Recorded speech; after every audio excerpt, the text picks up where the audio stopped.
নমস্কার বন্ধুরা, আমি সুনিতা তারাসুন্দরী ভেজ চ্যানেলে সকলকে স্বাগত। আমার ভিডিওটি তোমাদের যদি ভালো লেগে থাকে অবশ্যই একটা লাইক করবে। আমার চ্যানেলটি যারা সাবস্ক্রাইব করেছো তাদেরকে অসংখ্য ধন্যবাদ। আর যারা এখনও সাবস্ক্রাইব করোনি তাদের কাছে অনুরোধ রইল চ্যানেলে সাবস্ক্রাইব করে নেওয়ার জন্য। পাশে থাকা বেল আইকনটা প্রেস করে অন করে দেবে পরবর্তী ভিডিওগুলো সবার প্রথম দেখার জন্যে।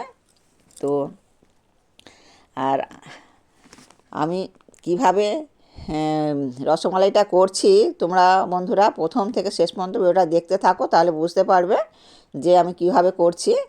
তো এখানে আমি 3টে গাজর নিয়েছি। তো 200 গ্রাম গাজর একবার ধুয়ে রেখেছিলাম, আরও একবার ধুয়ে নিচ্ছি। তো গাজরগুলো কিন্তু খুবই ভালো, আর এগুলোকে আমি দুদিকটা খালি কেটে বাদ দেবো, আর ছাড়াবার কোনো প্রয়োজন নেই। তো একটুখানি চেঁচে নিলেই হয়ে যাবে। তো আমি একটুখানি চেঁচে নিলাম। তো এবারে কিন্তু এটা সরু সরু করে এরকম ছোটো ছোটো করে আর কি সরু সরু করে ফালি করব করে আর ছোটো ছোটো করে কেটে নেব বন্ধুরা। তো এই দেখো বন্ধুরা, এরকম ছোটো ছোটো করে কেটে নেব। এটা কিন্তু গ্রেট করে নেব। তো এইভাবে কিন্তু আমি সবগুলি কেটে নেব। তো এখন তো প্রচুর পরিমাণে গাজর পাওয়া যাচ্ছে। তোমরা বন্ধুরা একবার হলেও কিন্তু গাজরের মালাইকারিটা করে দেখবে, ভীষণ ভীষণ সুন্দর খেতে লাগে। আর খুব কম সময়ের মধ্যে এটা হয়ে যায়, আর খুব কম উপকরণ দিয়ে আর এতটাই টেস্টি হয় কি বলবো বন্ধুরা। তো গাজরের মালাইকারি মিষ্টি কিনে খাওয়া ভুলে যাবে, এতটাই টেস্ট হয়। তো ওই দেখো আমি এগুলো পেস্ট করে নেব। তো দুবার করেই পেস্ট করব, একেবারে তো ধরেনি। তো যে বাকিটা আছে ওটা কিন্তু ফের করে নেব। আর এই দেখো কত স্মুথভাবে পেস্ট হয়ে গেছে। তো এখানে আমি কড়ার মধ্যে 2 চামচ ঘি দিয়ে দিলাম, আর 100 গ্রাম সুজি নেব। তো ঘিটা একটুখানি কড়ার মধ্যে নাড়িয়ে নিলাম। আর 100 গ্রাম সুজি আছে বন্ধুরা এটা, আর সুজিটা একটু লালচে লালচে করে ভেজে নেব। তা এই সুজিটা লালচে লালচে করে ভেজে নেব। আর এটা কিন্তু খুব সুন্দর একটা, যখন ভাজা হয়ে যায় খুব সুন্দর একটা সেন্ট আসবে। তো তখন বুঝতে হবে যে সুজিটা কিন্তু ভাজা হয়ে গেছে। তো এটা আমি একটু বেশ নাড়তেই থাকবো। আর লালচে লালচে হয়ে গেছে, আমি দেখাবো যে কতটা ভাজলে মানে লালচে লালচে হয়ে যায়। তো এই দেখো বন্ধুরা, এবারে কিন্তু আমি এটা খুন্তির সাহায্যে তুলে দেখাচ্ছি। দেখো অনেকটাই কিন্তু লালচে হয়ে গেছে, আর খুব সুন্দর কিন্তু এর মধ্যে থেকে একটা সেন্ট আসছে। তো এবারে আমি কি করব তোমরা দেখতে থাকো। আর যে গাজরটা আমি পেস্ট করে রেখেছি এটা কিন্তু এর মধ্যেই দিয়ে দিলাম বন্ধুরা। তো এবারে এটা নাড়তে থাকবো, এটা বেশ 6-7 মিনিটের মতো নাড়তে থাকবো। এইভাবে নাড়তেই থাকবো। তো লো ফ্লেমে কিন্তু এটা নাড়বো। আর এটা হাই ফ্লেমে দিলে কি হবে, তলাটা ধরে যাওয়ার ভয় থাকবে। এটা খুব ধীরে ধীরে করতে হয় বন্ধুরা, আর খেতেও যতটা টেস্টি হয় একটু ধীরে ধীরে এই কাজগুলো করতে হয়। আর এই দেখো বেশ মানে পিঠে করার জন্যে যে ডোটা করা হয় ঠিক কিন্তু ওই রকমই ডোটা হয়েছে, মানে মাগলে পারে হাতে লাগবে না এরকম আর কি। আর আমি এটা ছোট ছোট করে বলের আকারে শেপ করে নেব। তো তোমরা সব সময় পাশে থাকো, তাহলে কিন্তু এটা বুঝতে পারবে যে কীভাবে করা হচ্ছে। আর এটা কিন্তু খুব হেলদি জিনিস, তো বাচ্চাদের জন্য তো খুবই ভালো। আর বাচ্চারা কিন্তু এই রকম যদি রসমালাই মানে আমি যে নিয়মে রসমালাইটা করছি এই নিয়মে যদি রসমালাইটা তোমরা করে থাকো তাহলে কিন্তু বাচ্চারা দেখবে এই রসমালাই ফেলে কিন্তু মিষ্টি আর খেতে চাইবে না। তো এবারে আমি এটা উঠিয়ে নেব। দেখো কড়াই থেকে কিন্তু ছেড়ে ছেড়ে যাচ্ছে। তো এটা হয়ে গেছে, এবারে আমি একটা পাত্রে উঠিয়ে নিলাম।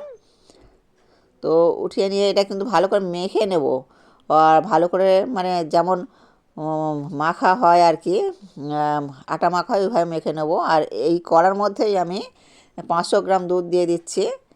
তো এখানে আমার মোট মানে মেজারমেন্ট কাপের 4 কাপের মতন হয়েছিল। তো এটা 500 গ্রাম দুধ। তো এটাই দেখো আমি হাত দিয়ে একটু ভালো করে মেখে নিচ্ছি, না মাখলে কিন্তু মানে গোল গোল করে শেপটা করা যাবে না। তো আমি এটা গোল করেই করব। তো এটা অন্যরকমভাবেও শেপ করা যায়। তো এর মধ্যে আর কি দেব সেটাই দেখাবো বন্ধুরা। আর এর মধ্যে যদি যারা একটু লবণ ভালোবাসে সামান্য একটু লবণ দিয়ে নিতে পারেন। তো এর মধ্যে আমি একটু আমল দুধ দিচ্ছি, মানে প্রায় 3 চামচ হবে। আমল দুধটা দিলে পরে টেস্ট মানে অসাধারণ হবে বন্ধুরা। তো এই আমল দুধটা দিয়ে ভালো করে মেখে নেব। আর এটা কিন্তু মানে শেপটাও খুব সুন্দরভাবে হবে, তার জন্য আমি দিয়ে নিলাম। আর হাতে একটুখানি ঘি মাখিয়ে নেব। ঘিটা মাখিয়ে নিলে হাতে আর কিন্তু এটা জড়াবে না। তো একই সাইজের সবগুলো করে নেব ছোট ছোট বলের আকারে। দু হাতের সাহায্যে এইভাবে পাকিয়ে নেব। এই দেখো বন্ধুরা কত সুন্দরভাবে হয়েছে, আর হাতের মধ্যে কিন্তু একটুও লাগছে না, খুব সুন্দরভাবে করা যাচ্ছে। আমি এগুলো সবই করে নেব সুন্দরভাবে, এইভাবে করে নেব। তো বন্ধুরা আরও একবার বলছি, তোমরা কিন্তু এই রসমালাইটা একবার হলে করে দেখবে, ভীষণ ভীষণ সুন্দর খেতে লাগে। আর হ্যাঁ, এ তো খাওয়া খুবই উপকার। তো বাচ্চারা তো ভীষণ ভালোবাসে, যেহেতু বাচ্চারা একটু মিষ্টি খেতে পছন্দ করে, ওদের জন্য কিন্তু এরকম দুদিন ছাড়াই করে দেওয়া যেতেই পারে টিফিনে বা স্কুলেতে টিফিন পাঠাতেই হয়। তো এইগুলো দিলে পারে ওরা খুবই খুশি হয়ে যাবে। তো এখানে আমি 50 গ্রাম চিনি দিলাম। আর রসমালাই মানেই তো মিষ্টির ব্যাপার আছে। তা না সরি বন্ধুরা, আমি 100 গ্রাম দিলাম। 50 গ্রাম যারা মিষ্টি কম খায় 50 গ্রাম দিলেও চলে যাবে, তবে আমি একটু মিষ্টি দিয়ে দিলাম। মিষ্টিটা একটু পছন্দ করে যেহেতু আমাদের, ওই জন্য একটু মিষ্টি বেশিই দিলাম, 100 গ্রাম দিয়ে দিলাম। আর এটা ফুটে উঠলে এর মধ্যে কিন্তু আমি সবগুলোই দিয়ে দেব। দুধটা অনেকটাই কিন্তু ফুটে গেছে। আর এর মধ্যে আমি এলাচ দুটো মানে থেতো করে দিয়ে দিলাম। 500 গ্রাম দুধ আর 100 সুজি, 200 গাজর, দুটো এলাচ আর 100 চিনি তো দিয়ে দিলাম, সবই দেখলে বন্ধুরা। তো এই দেখো আমি দুটো দুটো করে ছেড়ে দিচ্ছি। তো সবগুলো এর মধ্যে ছেড়ে দেবো, দিয়ে এটা প্রায় 10 মিনিটের মতন ফুটিয়ে নেব। তো এগুলো সব একসঙ্গে দিয়ে দিলাম। তো 10 মিনিটের মতন ফোটাতে থাকবো, তবে আমি লো ফ্লেমেই এটা করতেই থাকবো। আর একটু ঘন ঘন নেড়ে চেড়ে দিতে হবে। তো এভাবে কিন্তু ঘন ঘন নাড়তে হবে। আর কত সুন্দর হয়েছে দেখো বন্ধুরা। এই দেখো এবারে আমি কিন্তু উঠিয়ে নেব। আমার এই সহজ রেসিপিগুলো দেখে যদি ভালো লাগে তাহলে প্লিজ আমার চ্যানেলে বেশি বেশি করে শেয়ার করবে আর সাবস্ক্রাইব করে রাখবে। এই এবারে আমি একটা পাত্রে উঠিয়ে নিলাম।